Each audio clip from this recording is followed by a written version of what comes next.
में नई नई आई थी। मेरी भर्ती को अभी 15 दिन भी नहीं हुए थे कि मुझे यहाँ नई नई चीजें देखने को मिली, ऐसी चीजें जिनका मैंने इससे पहले कभी सोचा भी नहीं था। मैं तो यही समझ बैठी थी कि मैं जहाँ आई हूँ यहाँ एक साफ सुथरा माहौल है, यहाँ पर मैं जुर्म के खिलाफ खुलकर मुकाबला करूंगी और कानून को लागू करने में मदद करूंगी। लेकिन यहाँ आकर जो कुछ मैंने देखा, इसके बाद तो मुझे इस जगह से ही नफरत हो गई। लेकिन इससे पहले मैं आपको अपनी कहानी जरूर सुनाऊंगी। कहानी मेरी देसी घी से ही शुरू हुई थी। मुझे यहाँ पर आए हुए 15 दिन भी नहीं हुए थे कि मैंने देखा एक औरत बड़ी सी चादर ओढ़े थाने के अंदर आ रही है। उसके पास और कोई चीज नहीं थी, सिर्फ एक बड़ी सी कैन थी। मुझे लगा कि शायद ये स्टाफ की औरत है, लेकिन ये तो कोई बाहर की औरत लग रही थी। इसके पास यूनिफॉर्म भी नहीं थी, न ही कोई और चीज थी, बल्कि एक आम सी घरेलू औरत लग रही थी। मैंने देखा उसके पास एक बड़ा डब्बा मौजूद था। डब्बा क्या था, बल्कि एक कैन थी जिसमें इसने तेल जैसी कोई चीज उठा रखी थी। फूली सांसों के साथ जब उसने ऑफिस में कदम रखा तो मुझसे कहने लगी, मैडम जी ये लो, मैं 5 किलो देसी घी ले आई हूँ। ये अगले 5 दिनों के लिए काफी होगा। आपने कहा था कि रोज 1 किलो घी पहुंचा देना, लेकिन ऐसा करना मेरे लिए मुमकिन नहीं है। मैं रोज तो आ जा नहीं सकती, ये बात आपको भी पता है। उसकी बात सुनकर मैं चुप हो गई थी और हैरानी से उसे देखने लगी, क्योंकि आज से पहले तो मैंने यहाँ देसी घी का नाम नहीं सुना था। देसी घी का नाम सुनकर मेरी थोड़ी थोड़ी बचपन की यादें याद आ गई, जब हमारी दादी हमें देसी घी के साथ रोटियां दिया करती थी। हम वो रोटी की चूरी खा लेते थे। लेकिन आज तो ये औरत 5 किलो देसी घी लेकर आई थी। तुम ये किसके लिए लाई हो? मैंने उससे पूछा तो वो मुझे देखने लगी, जैसे उसे अंदाजा हो गया हो कि ये बात मुझे नहीं किसी और को बतानी थी। ओहो, लगता है कि यहाँ आप नई नई आई हैं। मैंने आपको पहली बार देखा है। दरअसल ये देसी घी तो मैं यहाँ पर हर महीने लेकर आती हूँ, लेकिन वो बड़ी मैडम को देती हूँ। उन्होंने ही ये मुझसे मंगवाया था। अब तो मुझे आदत हो गई है मुफ्त में घी देने की। वो ये सब बातें कहकर वहाँ से निकल गई। मैं हैरान हो गई कि इस बेचारी औरत से मुफ्त में 5 किलो देसी घी क्यों मंगवाया जाता है। कोई तो वजह होगी बेचारी की। इतनी सारी मेहनत बर्बाद हो जाती है। मुझे दिल में बहुत अफसोस हुआ था। मैं समझी कि शायद ये स्टाफ के खाने के लिए होगा। थोड़ी देर के बाद जब चाय का वक्त हुआ तो हमें चाय ला कर दी गई। मैंने बड़ी मैडम से पूछा कि वो देसी घी जो आया था वो कहीं दिख नहीं रहा। एसपी मैडम मेरी बात सुनकर जोर जोर से हंसने लगी। तुम्हें क्या लगता है मैं तुम्हें यहाँ देसी घी के साथ चूरी बनाकर खिलाऊंगी? उनकी हंसी मुझसे बर्दाश्त न हुई। तभी मैंने कह दिया, नहीं, वो एक औरत यहाँ देसी घी का डब्बा लेकर आई थी तो मैं इसलिए समझी कि शायद हमारे लिए लाई होगी। अरे नहीं, हमारी ऐसी किस्मत कहाँ, उन्होंने बड़ी हसरत से कहा था। और फिर उनकी नजर सामने मौजूद जेल पर पड़ी, जहाँ पर एक औरत बैठी हुई थी। औरत मैडम से नजरें मिला रही थी और मैडम जी भी उसे गौर से देख रही थी। मैंने उनकी नजरों का पीछा किया तो मेरी नजर जेल की तरफ गई। मेरी नजर एक बहुत खूबसूरत लड़की पर पड़ी थी। लड़की तो इतनी खूबसूरत थी कि मैं भी देखती रह गई थी। आज से पहले मैंने इतनी खूबसूरत लड़की नहीं देखी थी जो मैंने इस थाने में देख ली थी। मुझे उसे यहाँ देखकर हैरत हुई थी। मैं अपने मुंह पर हाथ रखे उसे देखने लगी। मैडम, ये लड़की तो बहुत ही खूबसूरत है। ये तो किसी अच्छे घर की लगती है, तो इसे जेल में क्यों रखा गया है? मेरा मतलब, क्या जुर्म है इसका? मैडम जी ने मुझे घूर कर देखा और कहने लगी, मुझे अंदाजा नहीं था कि तुम एक दिन में इतने सवाल पूछती हो। पहले देसी घी पर पूछताछ की और अब इस लड़की पर। बस तुम्हें जितना काम दिया जाता है उतना ही किया करो, ज्यादा टीचर बनने की जरूरत नहीं है। मैं सुनकर हैरान हो गई थी। मैंने भला कौन सी टीचर वाली बात कर दी थी? लेकिन फिर भी मेरा सवाल करना मैडम को पसंद नहीं आया तो मैं चुप हो गई। अभी मैंने चाय खत्म नहीं की थी कि किसी के चीखने की आवाज सुनाई दी। हम सब बाहर की तरफ देखने लगे, जहाँ 2 फीमेल कांस्टेबल एक खूबसूरत लड़की को पकड़कर थाने की तरफ ला रही थी। मैंने उसे देखा तो मेरी तो जैसे हैरत की इंतहा न रही। उस लड़की के बाल सुनहरे और आंखें नीली और जिस्म बेहद पुरकशिश था। लगता था कि ये किसी फिल्मी हीरोइन की बेटी है। उसे देखकर तो मैं पल के झपकना तक भूल गई थी। वो थी ही इतनी खूबसूरत। ये कहाँ से आई? मैंने हैरत से पूछा तो एसपी मैडम ने मुझे घूर कर देखा तो मैडम जी उठकर खड़ी हो गई उस लड़की का वेलकम करने के लिए। आइए आइए, ऐसे चोरों की जगह इसी जेल में है। हमारी जेल ऐसी औरतों को बहुत अच्छे से ठीक करती है। मैडम जी के चेहरे पर एक रहस्यमय मुस्कुराहट थी। फिर उस खूबसूरत लड़की को जेल के अंदर ले जाया गया। मैंने देखा वो अपने हाथ छुड़ाने की भरपूर कोशिश कर रही थी। उसकी नीली आंखें देखकर मैं हैरान थी। मैं हैरान इसलिए नहीं थी कि वो खूबसूरत थी, बल्कि हैरान इसलिए थी कि इस इलाके की बाकी औरतों के रंग पक्के और सांवले थे, जबकि ये लड़की बहुत ही खूबसूरत लग रही थी। इसके चेहरे पर बाल भी नहीं थे, बल्कि उसका चेहरा बहुत ही साफ और अंडे के जैसा था। मैं सब कुछ देखकर बहुत हैरान थी।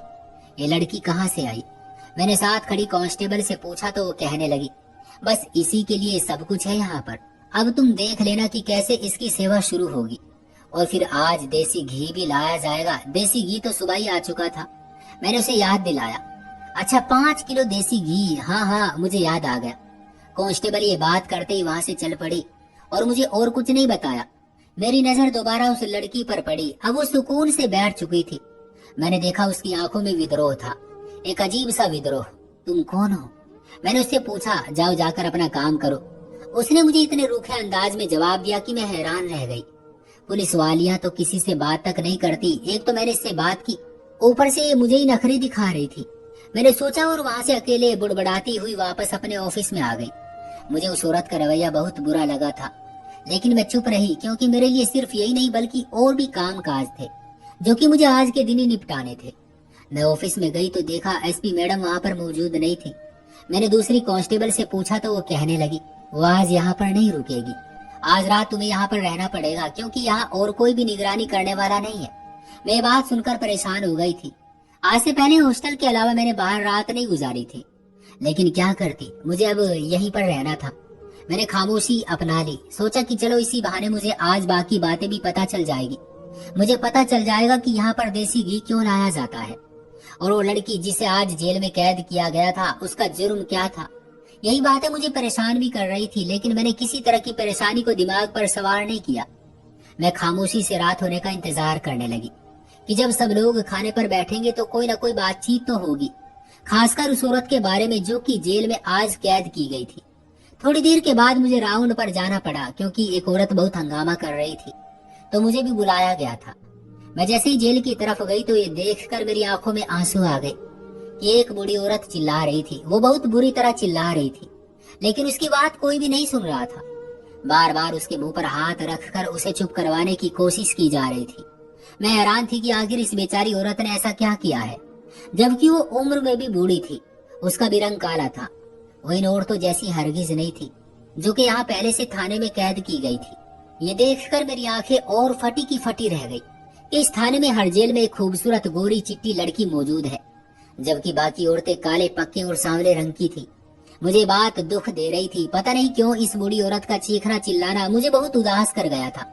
मुझे समझ नहीं आता था कि मैं इसकी मदद कैसे करूं, क्योंकि वो मुझे वाकई में एक सताई हुई औरत लग रही थी। मैंने उसे बाहर बुलाना चाहा, लेकिन उसने तो खामोशी अपना ली थी, क्योंकि रो रो कर उसका गला सूख चुका था।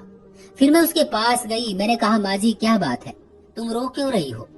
वो कहने लगी कि चलो जाओ यहाँ से, तुम भी बाकी पुलिस वालियों की तरह ही मेरी परेशानी पूछकर मुझ पर हंसोगी। नहीं हंसूंगी। तुम मुझे बताओ तो सही, तुमने क्या जुर्म किया है जो तुम यहाँ पर लाई गई हो? इस उम्र में तुम्हें जेल में आने की जरूरत ही क्यों पड़ी? बेटी मैं तुम्हें क्या बताऊं, मैं यहाँ किसी और जुर्म की सजा में लाई गई हूँ, वो जो मैं करना कभी नहीं छोड़ूंगी, और इस जुर्म के लिए मुझे कोई रोक भी नहीं सकता, क्योंकि मैंने अपने लिए रास्ता खुद चुना है। मुझ पर कोई जोर जबरदस्ती नहीं की गई। अगर मुझसे कोई भी काम छुड़ाने के लिए लोग दबाव डालेंगे तो ये क्या समझते हैं कि मैं इनकी बात मान लूंगी? मैंने अपने बाल धूप में नहीं सफेद किए, लेकिन फिर भी अगर तुम मेरे बारे में जानना चाहती हो तो मैं तुम्हें कुछ नहीं बताऊंगी। तुम बस इस बात का पता लगाओ कि देसी घी रोज इस थाने में क्यों लाया जाता है, वो भी उस वक्त जब एक गोरी लड़की को गिरफ्तार करके थाने में लाया जाता है। कोई तो वजह होगी ना। बेटी मैं चाहती हूँ कि तुम खुद सच तक पहुँचो। अगर मैं तुम्हें सारी बात बता दूंगी तो तुम्हें मेरी बात पर यकीन भी नहीं आएगा। तुम जाओ और सच को ढूंढो, तुम जरूर हकीकत की तह तक पहुंच जाओगी। तुम बिल्कुल भी फिक्र मत करना। मैंने जिंदगी में आज तक कोई ऐसा काम नहीं किया जिस पर मुझे शर्मिंदगी हो। जो बात मैंने तुम्हें कही है तुम उसका पालन करना, खामखा ऐसे ही बैठ मत जाना। मेरी बात को नजरअंदाज मत करना। अभी भी तुम जाकर रात के वक्त अगर किचन में देखोगी तो 5 से 10 किलो देसी घी तुम्हें देखने को मिलेगा, जबकि देसी घी ना तुम खाती हो और ना ही थाने की कोई और औरत खाती है। तो आखिर इसका क्या होता है? तुम जाओ, अगर तुम्हें ये हकीकत पता चल गई तो तुम सारी कहानी की तह तक पहुंच जाओगी। मुझे और कुछ बताने की जरूरत नहीं। इतना कहकर वो बूढ़ी खामोश हो गई। मैं भी वहां से उठकर अपने ऑफिस में आ गई थी। मैं समझ चुकी थी कि कोई ना कोई बात जरूर है जो बूढ़ी औरत मुझे बता नहीं रही तो मुझे सारे राज खुद ही ढूंढने थे। मैंने एक और कांस्टेबल से उन गोरी लड़कियों के बारे में पूछा कि ये यहाँ पर किस जुर्म में आई है, तो वो कहने लगी कि उन्होंने चोरी की है। मेरे दिमाग में बार बार एक ही सवाल उठ रहा था। मैंने कहा, ये लड़की मुझे बाहर की लगती है, लगता है कि ये किसी और गांव से आई है। इस गांव में तो सिर्फ सांवले और पक्के रंग की औरतें दिखती है, तो फिर ये कहाँ से आ गई? मेरी बात सुनकर उसने मेरे मुंह पर हाथ रखा और बोली, खामोश हो जाओ, यहाँ ये सवाल करने की अनुमति नहीं है। और हाँ, तुम्हें कुछ चीजों का ख्याल रखना पड़ेगा, और वो मैं तुम्हें आज रात को बताऊंगी। आज रात थाने के किचन में आ जाना। ये बात सुनकर मैं चुप हो गई थी। थाने की किचन में अलग ही राज दफन थे। आज तक मुझे वहां जाने नहीं दिया गया था। मैं जब भी यहाँ जाने की कोशिश करती, मुझे किसी न किसी बहाने से रोक लिया जाता। बाकी सब लड़कियों को ये राज पता था कि यहाँ पर क्या है, लेकिन क्योंकि मैं नई थी इसलिए मुझसे हर बात छुपाई जा रही थी। मैंने भी सब्र का दामन हाथ से नहीं छोड़ा। अब मैंने फैसला कर लिया था कि रात को किचन में जाकर कांस्टेबल के आने से पहले मैं काफी सारी चीजों को देखूंगी, अंदाजा लगाऊंगी कि आखिर यहाँ पर हो क्या रहा है। सो मैंने ऐसा ही किया। रात को 12 बजे मुझे कांस्टेबल ने थाने में मौजूद किचन में आने को कहा था। मैं 11 बजे ही खामोशी से सबसे नजर चुराकर पीछे बने किचन में चली आई थी।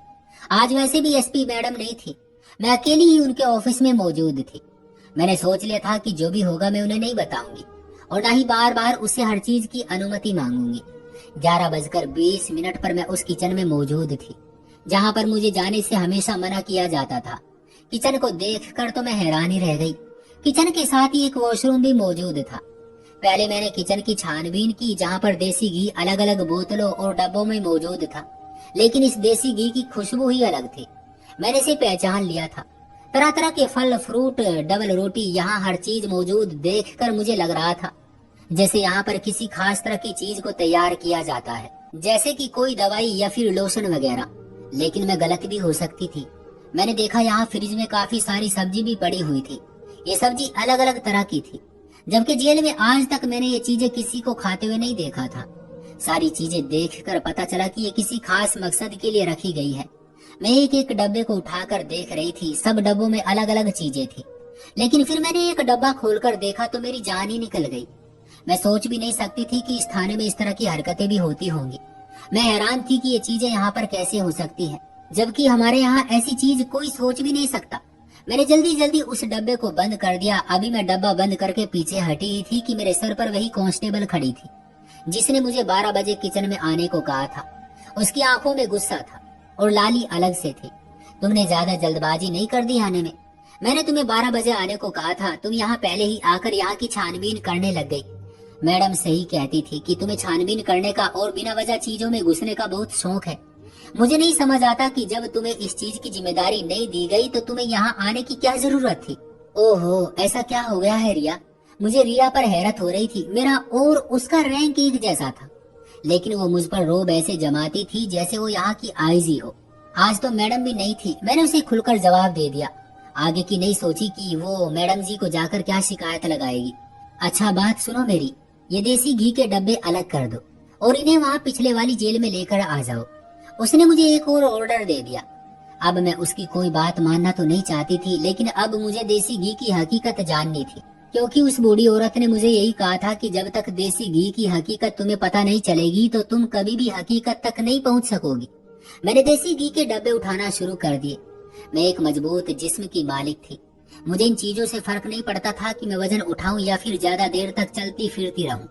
मैं वजन उठाकर आगे बढ़ी। फिर रिया भी मेरे साथ साथ चलने लगी। हम लोगों ने जाकर एक जेल में देसी घी के डब्बे रख दिए। वैसे रिया, इन डब्बों में क्या है? मेरा मतलब देसी घी तो होता ही है, लेकिन ये डब्बे यहाँ पर क्यों लाए जाते हैं? मेरी बात सुनकर रिया हंस पड़ी और बोली, लगता है कि तुम्हें किसी ने खास ड्यूटी दे रखी है कि तुम्हें किसी हकीकत से पर्दा उठाना है। मैं उसकी बात सुनकर चौंक गई थी। दिल में शर्मिंदा भी महसूस हुई और मैं डर भी गई कि इसे मेरी बात का कैसे पता चला, जबकि मैंने रिया से कभी भी ऐसी बात नहीं की थी। बस तुम इस जेल में बाकी डब्बे भी लाकर रख दो और हाँ, यहाँ पर एक अच्छा सा बेड भी लाकर डाल दो। रिया ने मुझे एक और ऑर्डर किया था। बेड अकेले उठाना तो मुझे नहीं आता। मैंने रिया को साफ आंखें दिखा दी। क्यों भाई, तुम्हें क्यों नहीं आता? पुलिस में तुम हॉकी खेलने तो नहीं आई। इन सब चीजों को टेस्ट करने के बाद ही तो तुम्हें यहाँ पर भेजा गया है, ताकि तुम अपने देश और लोगों की सेवा कर सको। रिया की बातें मुझे इस वक्त जहर लग रही थी, पर मैंने सोच लिया था कि मैं इसको अपने खिलाफ नहीं करूंगी। मैंने कहा चलो ठीक है, मैं बेड खुद से घसीटने की कोशिश करूंगी। लोहे का बेड था, खुशकिस्मती से मैंने उसे आसानी से खींचकर उस जेल में लगा दिया। फिर उसके ऊपर सफेद रंग की चादर भी बिछा दी और तकिए भी लगा दिए। मुझे समझ नहीं आ रहा था कि जेल के अंदर ये सब करने की जरूरत ही क्या है, जबकि जेल में तो कैदियों को सजा के लिए लाया जाता है। पर मेरी बात किसे समझ आती थी। खैर, मुझे जहाँ तक कहा गया मैंने वैसा ही किया। देसी घी के डब्बे बोतलें एक तरफ रख दी और दूसरी तरफ मैंने तकिए और सफेद चादर बिछा दी थी। चलो बाकी इंतजाम मैं खुद कर लूंगी, अब तुम जा सकती हो, रिया ने मुझे धक्का देकर कहा था। नहीं, कोई बात नहीं रिया, मुझे एहसास है कि तुम पूरा दिन कितना काम करती हो, तो मैं तुम्हारे साथ ही रह लूंगी, मैंने रिया को मक्खन लगाते हुए कहा, ताकि वो मुझे अपने साथ रखे और मैं भी उस हकीकत से पर्दा उठता देखूं जिसका मैं इंतजार कर रही थी। चलो ठीक है, तुम भी रुक सकती हो, लेकिन एक बात का मुझसे वादा करो। रिया ने मुझसे वादा लिया कि ये बात मैं कभी किसी को नहीं बताऊंगी, चाहे कोई मुझसे जितना मर्जी पूछे, लेकिन इस बात को तुम अपने अंदर राज बनाकर रखना। मैंने रिया से वादा कर लिया कि मैं हमेशा ऐसा ही करूंगी। यहाँ पर जो कुछ भी होगा मैं किसी को नहीं बताऊंगी। इसलिए रिया ने मुझे दूसरी तरफ बैठने को कहा। वो बोली कि बस तुम यहाँ से उठना मत, वरना अगर किसी की नजर तुम पर पड़ गई तो मुश्किल हो जाएगी। मैं चुपचाप कुर्सी लगाकर जेल के बाहर बैठ गई। 2-3 मिनट ही गुजरे थे कि एक अजीब सा शोर शराबा होने लगा। लड़कियों की आवाजें आने लगी। फिर पलटकर जो मंजर मैंने देखा, मैं उसे देखकर हैरान थी। वो मंजर ऐसा था कि कोई भी औरत देखे तो उसकी आंखों में आंसू आ जाए। मेरा दिल जोर जोर से धड़कने लगा था। ये थाने और कानून की जेलें तो लोगों को सजा देने के लिए होती हैं, पर यहाँ ये क्या हो रहा था, मैं सोच भी नहीं सकती थी। फिर उन देसी घी के डब्बों का भी राज खुल गया। जब उन बोतलों से ढक्कन उतारा गया तो मैं ये देखकर हैरान रह गई थी कि वो देसी घी नहीं बल्कि एक दूसरी चीज थी। मैं उस चीज का नाम भी नहीं लेना चाहती, समझ तो आप गए होंगे। खैर, मैं फटी फटी आंखों से वो सारा मंजर देखती रही, यहाँ तक कि मेरे मुंह से दबी दबी सी चीख निकली। और वहाँ इतना शोर था कि मेरी चीख तो क्या, अगर मैं रोना भी शुरू कर देती तो किसी को समझ ना आता। मैं वहाँ से बोझल दिल के साथ बाहर निकली। मुझे खुद पर शर्मिंदगी हो रही थी कि मैं एक ऐसी जगह पर नौकरी कर रही हूँ जहाँ ये सब कुछ होता है। मेरे दिल में बहुत सारी बातों का मलबा था जो मैं कहीं ना कहीं गिराना चाहती थी। मैं चाहती थी कि मैं किसी से बात करूं। मैंने पूजा पाठ की और ऊपर वाले से मदद मांगकर सो गई। सुबह उठी तो मेरे दिमाग में बहुत सारे ख्याल आ रहे थे। मेरी एक सहेली थी जिसके बाबा आर्मी में थे। मैंने सोचा कि क्यों ना ये बात मैं उनको बता दूं, हो सकता है कि वो इस बारे में मेरी कोई मदद कर सके। सुबह उठते ही मैंने अपनी सहेली को मैसेज किया। मैसेज करने के बाद मैंने उसे सारी बात बताई। मेरी बात सुनकर वो कहने लगी कि ये सब तो होता रहता है, लेकिन इसे इतनी सख्ती और व्यवस्थित तरीके से किया जाएगा मैंने कभी सोचा नहीं था। ये बात बाबा को बतानी पड़ेगी, तुम फिक्र मत करो। सुबह को मैंने ये बात उसे बताई तो 2 दिन के बाद जो वाकया हुआ, उसने सब लोगों की पोल भी खोल दी और वहाँ से होने वाली इस बुराई की जड़ को भी खत्म कर दी। एक काले रंग की गाड़ी थाने के बाहर मौजूद थी। फिर हर जेल में मौजूद उन गोरी लड़कियों को अलग किया गया। उन्हें खास मकसद के लिए लाया गया था, ताकि ये यहाँ की शरीफ औरतों में बेहयाई फैला सके और देसी घी के नाम पर शराब पी सके और बाकी लोगों को भी इस नशे में शामिल कर सके। उन सफेद चमड़ी वाली लड़कियों को एक एक करके काली गाड़ी में बैठाया गया और फिर वो गाड़ियां कहाँ गई हम नहीं जानते, क्योंकि उन गाड़ियों को चलाने वाले इस मुल्क के रक्षक थे। उन गाड़ियों के जाने के बाद एसपी मैडम ने मुझे घूर कर देखा। तुम में से किसी ने शिकायत की है? मैडम, हमें क्या जरूरत है शिकायत करने की? उन लोगों की तो छोटी से छोटी चीज पर नजर रहती है। शहर में किस दुकान पर क्या बिकता है ये तक भी उनको पता है। तो फिर उन्हें ये कैसे ना पता चलता कि इस थाने में इतनी बड़ी बेगैरती और बेहयाई फैलाई जा रही है, वो भी यहाँ की शरीफ औरतों में। और वो चुप रहते। मेरी बात सुनकर एसपी साहिबा ने मुझे इस तरह देखा जैसे वो मुझे खा जाएगी। मनोज, हमारी भी रोजी बंद करवा दी तूने। और फिर उन्होंने मुझे गुस्से से देखा। अगर आपको पता चल ही गया है कि ये काम मैंने किया है तो फिर ये समझ लो कि मैं और क्या क्या कर सकती हूँ। मेरी इस बात ने उन्हें डरा दिया। इसके बाद एसपी मैडम ने मुझे धमकाने की कोशिश नहीं की, क्योंकि वो जान गई थी कि मैं एक मामूली कांस्टेबल नहीं हूँ। मेरी जबान लंबी न सही, लेकिन मेरी बड़े बड़े लोगों तक पहुँच है और जो सच बोलता है उसे किसी चीज का डर नहीं होता। तो दोस्तों, ये थी हमारी आज की कहानी। आपका क्या कहना है इस कहानी के बारे में? कमेंट करके हमें ज़रूर बताएं। वीडियो को लाइक कर दीजिए और चैनल को सब्सक्राइब करके घंटी को दबाकर ऑल पर सेट कर लीजिए, ताकि आने वाले वीडियो आपको तुरंत मिले। मुझे दीजिए अगली वीडियो तक इजाज़त, तब तक के लिए धन्यवाद।